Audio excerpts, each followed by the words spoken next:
নমস্কাৰ মই পৰশ বটকুৰ আৰু স্বাগতম জনাইছোঁ আপোনাৰ আৰু মোৰ অৰ্থাৎ আমাৰ চেনেললৈ নাম যাৰ নিশা আৰু কথা কোমল। আশা কৰোঁ আপোনালোকৰ দিনটো খুবেই সুন্দৰভাৱে অতিবাহিত হ'ল।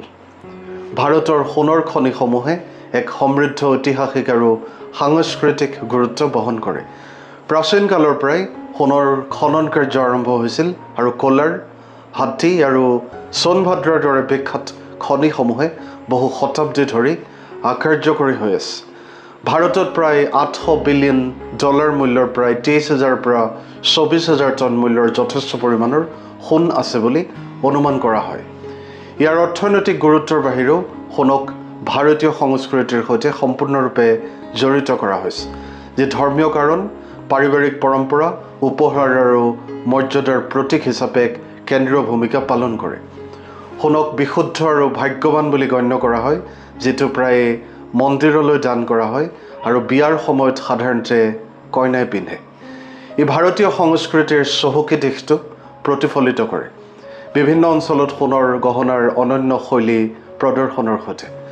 ভাৰতীয় অৰ্থনীতিত সোণে গুৰুত্বপূৰ্ণ ভূমিকা পালন কৰে, যিয়ে কৰ্মচাৰী, বৈদেশিক মুদ্ৰাৰ উপাৰ্জন আৰু দেশৰ বাণিজ্যিক ভাৰসাম্যৰ ক্ষেত্ৰতো অৰিহণা যোগায়। ভাৰতত ৰত্ন আৰু গহনা খণ্ড হৈছে বিশ্বৰ অন্যতম বৃহৎ, যি বিশ্বৰ ব্যৱহাৰৰ প্ৰায় 29% আৰু কাৰিকৰী আৰু কাৰুশিল্পসহ লাখ লাখ লোকক নিযুক্তি প্ৰদান কৰে। অৱশ্যে ভাৰতত সোণ খননে পূৰ্বৰ বছৰবোৰৰ তুলনাত এক গুৰুত্বপূৰ্ণ হ্ৰাস দেখা পাইছে। পৰিৱেশজনিত উদ্বেগ, সীমিত অন্বেষণ, উচ্চ উৎপাদন ব্যয় আৰু হ্ৰাস পোৱা লাভজনকতাৰ দৰে বিভিন্ন কাৰকে এই ক্ষেত্ৰত অৰিহণা যোগাইছে।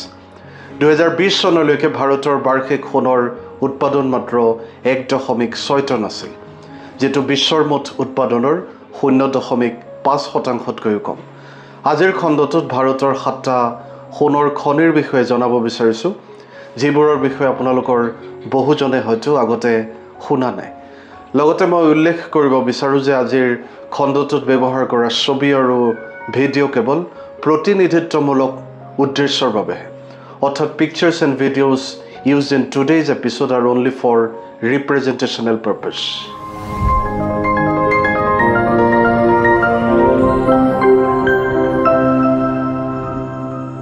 প্ৰথমে উল্লেখ কৰোঁ কোলাৰ গোল্ডফিল্ডছ বা কোলাৰ সোণৰ ক্ষেত্ৰ। ভাৰতৰ আটাইতকৈ পুৰণি সোণৰ খনি কোলাৰ গোল্ড ফিল্ডছ বা KGF কৰ্ণাটকৰ এটা খনি অঞ্চল, যি ভাৰতৰ আটাইতকৈ পুৰণি আৰু গভীৰ সোণৰ খনি হিচাপে বিখ্যাত। ইয়াক 1880 চনত ব্ৰিটিছসকলে প্ৰতিষ্ঠা কৰিছিল আৰু 2001 চনলৈকে চলি আছিল আৰু ইয়াৰ জীৱনকালত প্ৰায় 800 টন সোণ উৎপাদন কৰিছিল। খনিটো ইয়াৰ প্ৰত্যাহ্বানমূলক কামৰ পৰিস্থিতিৰ বাবে জনাজাত, কিয়নো খনি শ্ৰমিকসকলে 3.2 কিলোমিটাৰলৈকে গভীৰতালৈ নামি উচ্চ উষ্ণতা, আৰ্দ্ৰতা আৰু চাপৰ সন্মুখীন হ'বলগীয়া হৈছিল। পৰিৱেশ আৰু অৰ্থনৈতিক কাৰণত খনিটো বন্ধ কৰা হৈছিল, কিন্তু নতুন প্ৰযুক্তি আৰু বিনিয়োগৰ জৰিয়তে ইয়াক পুনৰুজ্জীৱিত কৰাৰ পৰিকল্পনা আছে। আন এক খনি হৈছে হাতী গোল্ড মাইন্স বা হাতী সোণৰ খনি, যি হৈছে ভাৰতৰ অন্যতম গুৰুত্বপূৰ্ণ সোণৰ খনি। হাতী গোল্ড মাইন্স হৈছে কৰ্ণাটক চৰকাৰৰ মালিকানাধীন এটা কোম্পানী, যি ৰায়চুৰ জিলাত দুটা খনি পৰিচালনা কৰে, হাতী আৰু উটি। হাতী হৈছে ভাৰতৰ একমাত্ৰ সক্ৰিয় সোণৰ খনি, যি প্ৰতি বছৰে প্ৰায় 1.8 টন সোণ উৎপাদন কৰে। মহাভাৰত আৰু ৰামায়ণৰ প্ৰাচীন গ্ৰন্থত উল্লেখ কৰাৰ দৰে এই খনিটোৰ 2000 বছৰৰো অধিক ইতিহাস আছে। খনিটোত ভূগৰ্ভস্থ আৰু মুকলি পিট খনন পদ্ধতি দুয়োটা ব্যৱহাৰ কৰা হয়, আৰু ইয়াত এটা প্ৰক্ৰিয়াকৰণ প্ৰকল্প আছে, যি প্ৰতিদিনে 3000 টন অ'ৰ নিয়ন্ত্ৰণ কৰিব পাৰে। আন এক গোল্ড মাইন হৈছে সোণভদ্ৰা গোল্ড মাইন্স। সোণভদ্ৰা হৈছে উত্তৰ প্ৰদেশৰ এখন জিলা, য'ত 2020 চনত ভাৰতীয় ভূতাত্ত্বিক জৰীপৰ দ্বাৰা এক বিশাল সোণৰ ভাণ্ডাৰ আৱিষ্কাৰ কৰা হৈছে। এই সংৰক্ষিত ভাণ্ডাৰত 700 টন সোণৰ আকৰ আছে বুলি অনুমান কৰা হৈছে, যি 5টা স্থানত বিয়পি আছে: সোণ পাহাৰী, হাৰ্দি, সুৰলি, পাৰসী আৰু বাছাৰিয়া। এই ভাণ্ডাৰে অঞ্চলটোৰ অৰ্থনৈতিক আৰু উন্নয়নৰ লগতে দেশত সোণৰ উৎপাদন বৃদ্ধি কৰিব বুলি আশা কৰা হৈছে।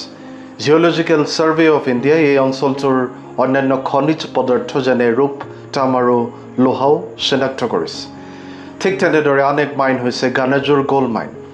গানাজুৰ সোণৰ খনি হৈছে গোৱাৰ সীমান্তৰ ওচৰত কৰ্ণাটকত অৱস্থিত এটা সোণৰ খনি এইটো আৱিষ্কাৰ কৰা হৈছিল আৰু ব্যক্তিগত কোম্পানী ডেকান গোল্ড মাইন্সৰ মালিকানাধীন যিয়ে বছৰ বছৰ ধৰি খনিৰ লিজ লাভ কৰিবলৈ চেষ্টা কৰিছিল 2022 চনত এই খনিৰ উৎপাদন আৰম্ভ হ'ব বুলি কোৱা হৈছিল য'ত বাৰ্ষিক 1.5 টন সোণৰ উৎপাদন আশা কৰা হৈছিল অৱশ্যে 2021 চনত ভাৰত চৰকাৰে খনিৰ লিজ নাকচ কৰিছিল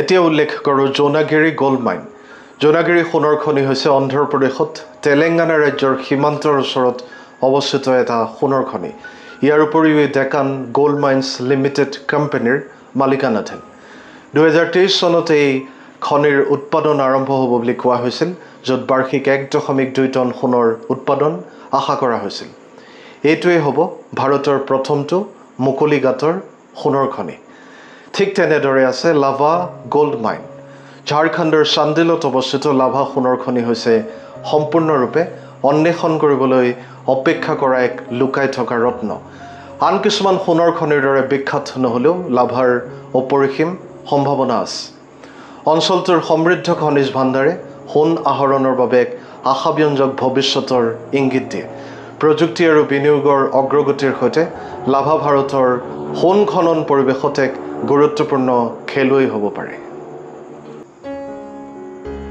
শেষত আজি নাম লওঁ ৰামাগিৰি গোল্ড মাইন ৰামাগিৰি অন্ধ্ৰপ্ৰদেশৰ এখন চহৰ য'ত 1905 পৰা 1927 চনৰ ভিতৰত প্ৰথমবাৰৰ বাবে জন টেইলৰ এণ্ড ছান্সৰ দ্বাৰা সোণৰ খনিটো পৰিচালিত হৈছিল ব্ৰিটিছসকলে ইয়াৰপ্পা আৰু গান্তালাপা ব্লকৰ কাষত সোণৰ ওৰ আহৰণ কৰিবলৈ এই খনিটো ব্যাপকভাৱে ব্যৱহাৰ কৰিছিল খনিটোত তাম লিড আৰু জিংকৰ দৰে অন্যান্য খনিজ পদাৰ্থৰ লগতে 4 টন সোণৰ ওৰ আছে বুলি অনুমান কৰা হৈছে খনিটো বৰ্তমান MECLৰ জিম্মাত আছে যি এতিয়া 2 দশক ধৰি বন্ধ হৈ থকা খনিটো পুনৰ খোলাৰ বাবে অন্বেষণ আৰু সম্ভাৱনীয়তা অধ্যয়ন চলাই আছে ভাৰতত সোণ খনন উদ্যোগ হৈছে প্ৰাচীন ইতিহাস ভূতাত্ত্বিক বিস্ময় আৰু মানৱ ৰেজিলিয়েন্সৰ এক আকৰ্ষণীয় মিশ্ৰণ প্ৰাচীন হাতী খনিৰ পৰা আৰম্ভ কৰি দুৰ্গম সৌৰ ক্ষেত্ৰলৈকে এই খনিসমূহে ভাগ্য সন্ধানকাৰীসকলৰ অগণন কাহিনীৰ সাক্ষী হৈছে ইয়াৰ উপৰিও তেওঁলোকে বিভিন্ন প্ৰযুক্তিগত উন্নতি প্ৰত্যক্ষ কৰিছে ভাৰতৰ সোণ খনন উদ্যোগৰ ভৱিষ্যতৰ অৰ্থনৈতিক সম্ভাৱনীয়তাৰ সৈতে সুস্থিৰতাৰ ভাৰসাম্য ৰক্ষা কৰাত নিৰ্ভৰশীল উদ্ভাৱন দায়িত্বশীল সম্পদ ব্যৱস্থাপনা আৰু সামাজিক দায়বদ্ধতাৰ ওপৰত গুৰুত্ব দিয়াৰ জৰিয়তে ভাৰতে ইয়াৰ সোণৰ খনিসমূহৰ অন্বেষণ অব্যাহত ৰাখিব পাৰে ই নিশ্চিত কৰে যে মূল্যৱান ধাতুৰ অন্বেষণ পৰিৱেশ বা ইয়াৰ সম্প্ৰদায়ৰ খৰচত নাহে এই কথাৰে আজিৰ এই প্ৰসংগ সামৰিছোঁ আশা কৰোঁ খণ্ডটি আপোনালোকে আদৰি ল'ব লগতে আপোনালোকৰ মতামত আগবঢ়াব আৰু চেনেলটো নিশ্চয়কৈ ছাবস্ক্ৰাইব আৰু ফ'ল' কৰিব কাইলৈ আকৌ লগ পাম এক নতুন বিষয়ৰ সৈতে ভগৱানে আপোনালোক সকলোৰে মংগল কৰক আজিলৈ আহোঁ শুভৰাত্ৰি ধন্যবাদ